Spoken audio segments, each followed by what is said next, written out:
I'm going to go ahead and just speak some truths, if you don't mind. Because my understanding, based on reports I'm getting from campaigns and communities, is that we have not yet seen the same kinds of energy and turnout in all quarters of our neighborhoods and communities as we saw when I was running.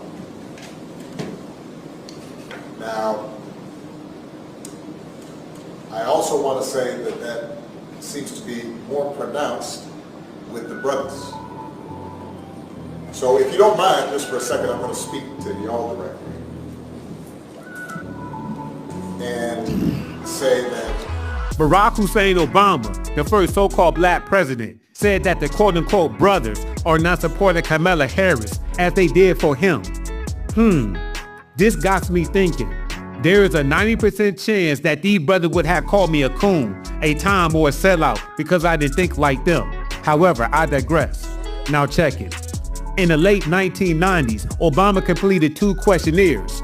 In the first one, he said he supported same-sex marriage, and in the second one, he was undecided. However, in November 2008, Obama firmly said marriage is between a man and a woman. So he said.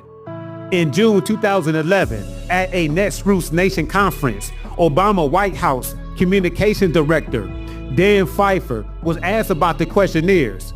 Dan said that a member of Obama's staff has written his answers, and besides, Obama's stance on same-sex marriage has evolved.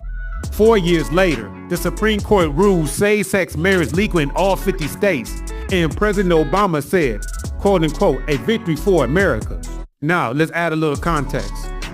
On June 18, 2008, at the National Press Club in Washington, the infamous Larry Sinclair allegedly said he had sexual encounters with Obama back in 1999. During the press conference, Mr. Sinclair said that Obama's former gay church member and allegedly close friend, Donald Young, called him several times about the allegations. Ironically, Mr. Young was murdered, execution style, on December 23, 2007, about 8 weeks before Obama announced he was running for president. A coincidence? That said, Obama proved his loyalty to the LGBTQ, the Q stands for queer, by repealing Don't Ask, Don't Tell to commuting former Army intelligence officer transgender Chelsea Manning for leaking national security information to WikiLeaks, which, all in all, helped Barack Hussein Obama earn and solidify him to be on the front cover of Newsweek magazine as the first gay president. So, why didn't the brothers turn out for Kamala Harris like they did for him? They probably realized that the B in the LGBTQ did not stand for brother, or just maybe they learned about what Obama wrote in his college love letter. Like President Obama, I think we also need to be able to speak frankly about some of these things. And the fact of the matter is that Kenya, the United States, we share so many values. But there are some things that we must admit we don't share. Our culture, our societies don't accept.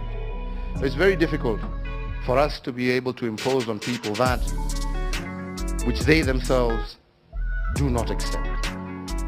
This is why I repeatedly say that for Kenyans today, the issue of gay rights is really a non-issue. We want to focus on other areas that are day-to-day living for our people. The health issues that we have discussed with President Obama, these are critical. Issues of ensuring inclusivity and of women, a huge section of society that is normally left out of the mainstream of economic development.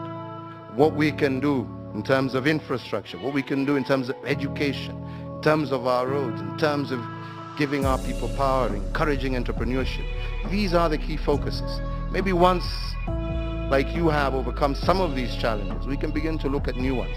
But as of now, the fact remains that this issue is not really an issue that is on the foremost mind of Kenyans.